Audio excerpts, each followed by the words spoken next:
할렐루야. 네, 오늘도 주님 앞에 나오신 여러분들 사랑합니다. 오늘도 우리가 마음과 정성을 다해서 시간 찬양으로 주님 앞에 나아가겠습니다.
함께 사도신경으로 신앙 고백하겠습니다. 나는 전능하신 아버지 하나님 천지의 창조주를 믿습니다. 나는 그의 유일하신 아들 우리 주 예수 그리스도를 믿습니다. 그는 성령으로 잉태되어 동정녀 마리아에게서 나시고 본디오 빌라도에게 고난을 받아 십자가에 못 박혀 죽으시고 장사된 지 사흘 만에 죽은 자 가운데서 다시 살아나셨으며 하늘에 오르시어 전능하신 아버지 하나님 우편에 앉아 계시다가 거기로부터 살아있는 자와 죽은 자를 심판하러 오십니다. 나는 성령을 믿으며 거룩한 공교회와 성도의 교제와 죄를 용서받는 것과 몸의 부활과 영생을 믿습니다. 아멘.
오늘 우리에게 주시는 하나님의 말씀은 구약에 있는 열왕기상 2장 13절에서 25절까지입니다.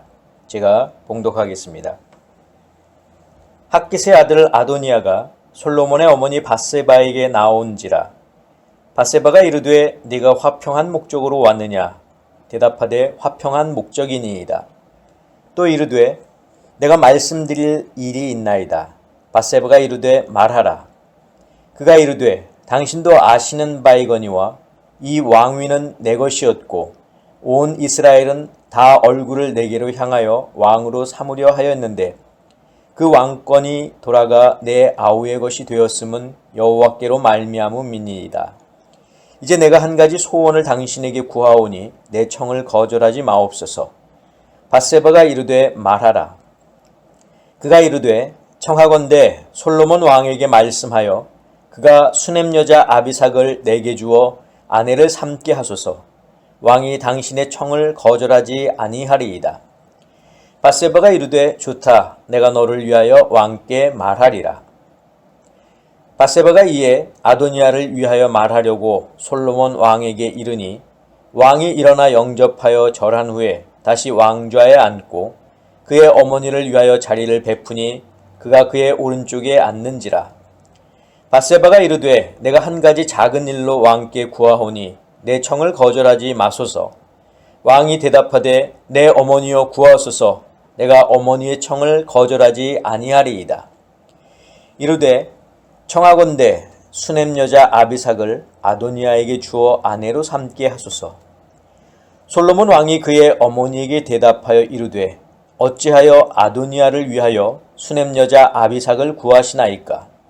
그는 나의 형이오니 그를 위하여 왕권도 구하옵소서. 그뿐 아니라 제사장 아비아달과 스루야의 아들 요압을 위해서도 구하옵소서 하고 여호와를 두고 맹세하여 이르되 아도니아가 이런 말을 하였은즉 그의 생명을 잃지 아니하면 하나님은 내게 벌 위에 벌을 내리심이 마땅하니이다. 그러므로 이제 나를 세워 내 아버지 다윗의 왕위에 오르게 하시고 허락하신 말씀대로 나를 위하여 집을 세우신 여호와께서 살아계심을 두고 맹세하노니 아도니아는 오늘 죽임을 당하리라 하고 여호야다의 아들 브나야를 보내매 그가 아도니아를 쳐서 죽였더라. 아멘. 기도하겠습니다. 사랑의 아버지 하나님 감사합니다. 오늘도 저희들을 주님 앞으로 불러주시고 또 인도하셔서 오늘도 귀한 말씀 듣게 하시니 감사합니다. 말씀 속에 담겨진 뜻을 찾게 하시고 또 그 말씀에 오늘도 순종하며 나아가는 저희들 되도록 주님 인도하여 주시옵소서. 예수 그리스도의 이름으로 기도하옵나이다. 아멘. 예, 사랑하는 성도 여러분, 지난 한 주간도 주님의 말씀 가운데 거하시고 주님이 주시는 참 평안을 누리셨습니까? 우리가 항상 살아갈 때 우리의 신분이 하나님의 백성임을 염두에 잊지 마시고 말씀 가운데 거하실 수 있는 또 순종할 수 있는 저와 여러분들이 되시기를 부탁을 드립니다. 자, 우리는 지난주에 죽음을 앞둔 다윗이 아들 솔로몬을 불러서 앞으로 그가 이스라엘의 왕으로 어떻게 행해야 할지에 대해서 당부하는 그 내용을 저희가 들었습니다. 자, 다윗의 당부를 보면 하나님 여호와의 명령을 지켜 그 길로 행하여 법률과 계명과 율례와 증거를 모세의 율법에 기록된 대로 지키라라는 것이었죠. 자, 이는 모세가 또 여호수아가 이스라엘 백성들을 모아놓고 했던 유언과도 같습니다. 자, 다윗의 유언은 선지자에게 들었던 말, 또 조상들의 말을 그대로 솔로몬에게 전한 것이 아니라 자신이 한평생 살아오면서 자기의 삶 속에서 만나고 또 체험하고 경험했던 하나님의 말씀을 아들에게 지금 들려주고 있는 것입니다. 우리도 하나님의 명령을 지키고 따르는 것이 중요하다는 것을 알지만 막상 우리가 세상으로 나가면 그 말씀을 잊어버릴 때가 많고 또 나 스스로 그리스도인이라고 성도라고 하나님의 자녀라고 고백하면서도 우리의 삶은 그와 모순될 때가 종종 있습니다. 자, 그러면서 우리는 우리가 연약한 존재이기 때문에 어쩔 수 없다고 스스로 위로합니다. 또 우리의 연약함을 굽어 살펴달라고 기도합니다. 자, 그러나 냉정하게 우리의 모습을 뒤돌아보면 우리가 연약해서 하나님의 명령을 따르지 못한 것이 아니라 내 스스로가 말씀을 따르려는 의지가 없었고 말씀에 순종하려는 마음이 없었음을 발견합니다. 그러면서 저는 하나님의 말씀을 지키며 살기 위해서는 우리가 말씀을 가까이 하고 또 묵상하고 소중히 여겨야 하는데 그 방법으로 새벽 기도에 참석하거나 또 시간을 정해놓고 말씀을 읽으라고 했는데 자, 그것이 힘들다면 신명기 11장 18절에 하나님이 하신 그 말씀을 유대인들이 지키기 위해서 손목과 미간에 경문을 부착하고 또 옷 단에 술을 부착하는 그런 노력을 했듯이 우리도 나 자신이 그리스도인임을 알리기 위해서 교회에 올 때 성경책을 가지고 오거나 또 사업장에 성구나 십자가를 걸어놓고 자동차에 그리스도인의 문양을 부착하는 것도 좋은 방법이라고 제가 말씀을 드렸습니다. 자, 오늘 본문으로 돌아오면 제단 뿔을 잡아 목숨을 건질 수 있었던 핫깃의 아들 아도니아가 솔로몬의 어머니 밧세바를 찾아옵니다. 자, 그가 밧세바를 찾아온 이유는 겉으로는 수넴 여자 아비삭을 아내로 삼기 위해서입니다. 아비삭은 얼마 전까지만 하더라도 다윗 왕 옆에서 시중을 들던 여인이었습니다. 아름다운 외모 때문에 아도니아는 그녀를 아내로 맞을 수 있도록 밧세바를 찾아와서 솔로몬에게 잘 얘기해 달라고 부탁하는 것처럼 보일 수 있습니다. 하지만 아도니아의 마음은 그것이 아니었습니다. 아도니아는 자신이 왕이 되지 못한 것에 대한 미련이 남아 있었습니다. 왕위 서열로 보나 백성들의 지지로 보나 자기가 이스라엘의 왕이 되는 것이 맞지만 솔로몬이 왕이 된 것은 전적으로 여호와 하나님 때문이라는 것입니다. 이제 자기에게 한 가지 소원이 있는데 그 청을 거절하지 말고 수넴 여자 아비삭을 아내로 맞을 수 있도록 솔로몬에게 잘 말해 달라는 겁니다. 선왕, 즉 다윗 왕의 시종을 들었던 아비삭은 사실상 그의 후궁으로 볼 수 있습니다. 그런데 아도니아가 선왕의 후궁을 아내로 맞이한다고 하는 것은 자신이 왕이라고 하는 것을 드러내는 것과 다름이 없습니다. 자, 일전에 압살롬이 반란을 일으켜서 다윗성으로 쳐들어왔을 때 제일 먼저 한 일이 아버지 다윗의 후궁들과 백주에 동침한 것이었습니다. 또 사울 왕이 블레셋과의 전쟁에서 전사하자 그의 군대 장관 아브넬이 사울의 아들 이스보셋을 왕으로 세운 후에 자신은 사울 왕의 첩이었던 리스바와 통간했는데 이 일로 아브넬과 이스보셋의 관계가 악화된 일이 있었습니다. 자, 고대 근동에서는 선왕의 후궁을 아내로 삼음으로 후왕이 자신의 왕위를 널리 인정받는 그런 관습이 있었습니다. 그런데 이처럼 왕이 아닌 자가 선왕의 후궁을 아내로 삼았다고 하는 것은 자신이 왕에 대한 미련을 가지고 있다는 것을 은연중에 나타내는 것입니다. 비록 겉으로는 그런 내색을 하지는 않았지만 속으로는 충분히 그런 마음을 가지고 있다는 거죠. 자, 그런데 밧세바가 이런 아도니아의 청을 들어줍니다. 그리고 솔로몬에게 아도니아의 청을 들어주라고 말합니다. 밧세바가 무슨 이유에서 아도니아의 청을 들어줬는지는 알 수 없습니다. 서열로 따지면 그가 왕이 되는 것이 맞지만 동생에게 왕위를 빼앗긴 그가 측은해 보여서 비록 왕이 되지는 못했지만 왕의 후궁을 아내로 맞는 선에서 만족하라는 그런 뜻으로 보입니다. 자, 그러나 솔로몬의 생각은 달랐습니다. 그는 아도니아의 청을 왕위에 대한 도전으로 보았습니다. 아직도 그가 왕위에 대한 미련을 버리지 못하고 언젠가는 다시 왕위를 빼앗기 위해서 영모를 꾀할 것으로 판단한 겁니다. 그래서 여호야다의 아들 분하야를 보내서 아도니아를 죽이도록 명령했습니다. 자, 우리는 오늘 본문에서 비록 왕이 되지는 못했지만 왕이 되고자 하는 아도니아의 욕심이 결국 어떤 결과를 가져왔는지 잘 보았습니다. 여러분, 인간은 여러 가지 그런 욕심을 가지고 있습니다. 대표적인 그런 욕심 네 가지를 들어보면 그것은 권력에 대한 욕심, 또 재물에 대한 욕심, 성에 대한 욕심, 그리고 명예에 대한 욕심이 그 대표적인 욕심입니다. 자, 아도니아와 압살롬은 권력에 대한 욕심 때문에 그것을 차지하려다가 죽음을 당했습니다. 아간 그리고 가룟 유다는 재물에 대한 욕심 때문에 결국 죽음을 당했습니다. 다윗은 성에 대한 욕심 때문에 밧세바에게서 낳은 첫 아들이 7일 만에 죽었습니다.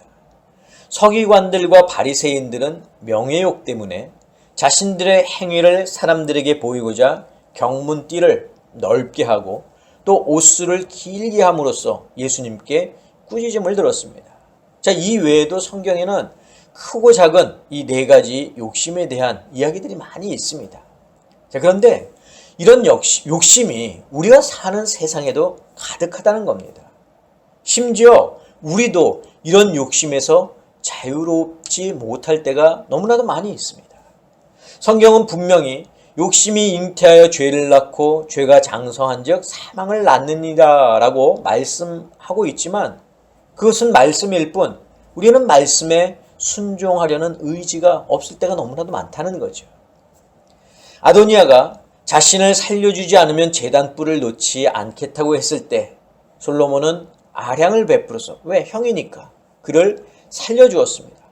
조건부이기는 했지만 더 이상 악한 마음을 품지 않는다면 생명을 해하지 않겠다고 약속했습니다. 자, 솔로몬이 아도니아를 용서한 것입니다. 그러나 아도니아는 솔로몬의 용서로 받아들이지 않았습니다. 만약 아도니아가 솔로몬이 자신에게 베푼 그런 은혜를 용서로 생각했다면 그는 수냄녀인 이 아비삭일 자기의 아내로 맞이할 수 있도록 해달라는 청을 하지 말아야 했습니다. 그것은 누가 봐도 왕위에 대한 미련을 가지고 있다는 것을 나타내기 때문입니다. 그런데 아도니아가 그렇게 청을 했다고 하는 것은 솔로몬의 용서를 용서로 보지 않고 위기의 모면으로 생각했다고 하는 거죠. 아도니아는 자기가 죽을 위기에 처했지만 죽지 않고 살 수 있었던 것은 솔로몬의 용서 때문이 아니라 제단불을 잡고 자신이 솔로몬과 타협해서 위기를 잘 모면했기 때문이라고 생각한 것입니다. 솔로몬의 입장에서는 아도니아가 하나님의 뜻을 거스르는 잘못을 했지만 형이기 때문에 한 번쯤은 자비를 베풀어 용서를 해 주었건만 그가 그 은혜를 깨닫지 못하고 악한 마음을 품어 결국 약속을 파괴한 것으로 생각했습니다. 자, 그런데 이 상황을 보면 이것이 꼭 우리의 모습을 보는 듯합니다. 죄로 말미암아 죽을 수밖에 없었던 우리가 예수를 믿음으로 하나님이 우리 죄를 사하여 주셔서 용서함을 받고 새 생명을 얻게 되었는데 우리는 여전히 하나님께 죄를 지으며 살아가고 있습니다. 그렇다면 우리 또한 우리를 향한 하나님의 용서로 생각하고 있지 않다는 것입니다. 죽을 수밖에 없는 죄를 지었지만 그 죄를 용서하고 살려주었다는 것은 엄청난 은혜입니다. 새 생명을 허락한 것보다 더 큰 은혜는 없습니다. 우리가 바로 새 생명을 얻은 자들 아닙니까? 그런데 그런 은혜를 받고도 또다시 하나님께 죄를 짓는다면 하나님이 우리에게 베푸신 용서를 우리는 용서로 생각하지 않고 위기를 모면했다는 그런 생각밖에는 안 된다는 거죠. 왜냐하면 생명의 은인에게 이같이 행동할 수 없기 때문입니다. 한마디로 아도니아는 솔로몬을 우습게 보았습니다. 솔로몬을 왕으로 인정할 수 없었던 겁니다. 아직도 자기가 왕이 되어야 한다는 생각을 가지고 있었습니다. 솔로몬의 용서는 아도니아에게는 자존심을 상하게 하는 일이었습니다. 어쩌면 이 수치를 자기가 왕이 되어 다 갚아주리라고 생각하고 있었는지도 모릅니다. 자, 그렇다면 우리는 어떻습니까? 우리는 하나님의 용서를 어떻게 생각하고 있습니까? 우리 죄를 용서하신 하나님의 은혜에 대해 우리는 진정으로 고마움과 감사를 느끼고 있습니까? 서기관들과 바리새인들이 가늠하다 붙잡힌 여인을 예수님 앞에 끌고 와서 예수님을 고발할 목적으로 했던 질문이 있습니다. 모세의 율법에 의하면 가늠한 여인을 돌로 치라 했는데 당신은 어떻게 말하겠습니까? 자, 그러자 예수님이 뭐라고 하셨습니까? 죄 없는 자가 먼저 돌로 치라 하셨습니다. 이 말씀을 듣고 양심의 가책을 느낀 사람들은 하나둘씩 자리를 떴고 예수님과 여인 둘만 남게 되었습니다. 그때 예수님이 여인에게 이렇게 말씀하셨죠. 나도 너를 정죄하지 아니하노니 가서 다시는 죄를 범하지 말라. 한마디로 여인의 죄를 용서하신 것입니다. 만약 예수님이 아니셨다면 이 여인은 돌에 맞아 죽었을 겁니다. 그런데 예수님 때문에 살았습니다. 또 예수님이 죄를 용서해 주셨습니다. 이 말씀 후에 여인의 행적에 대해서는 기록하고 있지 않습니다. 과연 여인은 어떤 삶을 살았을지 여러분들 한번 생각해 보셨습니까? 아마도 죄를 짓지 않기 위해 노력하며 살았을 것입니다. 왜냐하면 용서에 대한 고마움을 분명히 알았기 때문입니다. 하나님의 용서를 진정으로 깨닫는 자는 하나님께 감사할 수밖에 없습니다. 사도 바울은 범사에 감사하라 말했는데 이 말은 바로 용서함을 받은 우리를 두고 한 말입니다. 사랑하는 성도 여러분, 우리에게 감사할 일이 없다고 느껴질 때 나의 죄를 용서하신 하나님의 은혜를 기억하시기 바랍니다. 내 마음에 욕심과 불만과 불평이 생길 때, 내가 죄의 길을 걸어가고 있을 때 우리 죄를 사하시기 위해 십자가에 달리신 예수 그리스도를 바라보시기 바랍니다. 그리고 우리 죄를 용서하신 하나님께, 우리 죄를 위해 십자가에 달리신 예수님께 감사하시기 바랍니다. 자신의 중한 죄 때문에 용서함을 받고도 감사한다는 말을 감히 할 수 없었던 여인이 묵묵히 자신의 길을 걸어가면서 마음속으로는 목 놓아 울부짖으며 예수님 정말 감사합니다를 수십 번, 수백 번 외쳤을 그 마음으로 우리도 살아가야 하지 않겠습니까? 저는 우리 아름다운 교회 성도 여러분들이 우리의 죄를 사해 주신 하나님의 은혜를 기억하고 우리 죄를 위해 십자가에 달리신 예수님의 사랑을 마음에 품어 간직하면서 여러분의 표현 방식으로 하나님께 감사하시기를 주님의 이름으로 간절히 축원합니다. 기도하겠습니다. 사랑의 아버지 하나님, 우리가 용서받은 존재임에도 불구하고 하나님의 그 은혜와 예수님의 사랑을 잊어버린 채 저희들이 살아가고 있지는 않습니까? 그것이 바로 우리 삶에 감사해야 할 일임에도 불구하고 우리는 범사에 감사할 일이 없다고 생각하며 살아가고 있지는 않습니까? 죽음에서 영원한 생명으로 옮겨주신 그 하나만으로도 우리가 하나님 앞에 범사에 감사하며 기쁨으로 살아갈 수 있는 저희들 모두가 되게 하여 주시옵소서. 이제는 우리 주 예수 그리스도의 은혜와 하나님의 그 크신 사랑하심과 성령님의 역사하심이 우리의 삶 속에서 항상 감사하기를 다짐하는 사랑하는 당신의 성도들 머리 위에, 저희들의 가정 위에, 건강 위에, 자녀들 위에, 직장과 사업과 일터 위에 지금부터 영원까지 함께하옵시기를 간절히 축원하옵나이다. 아멘.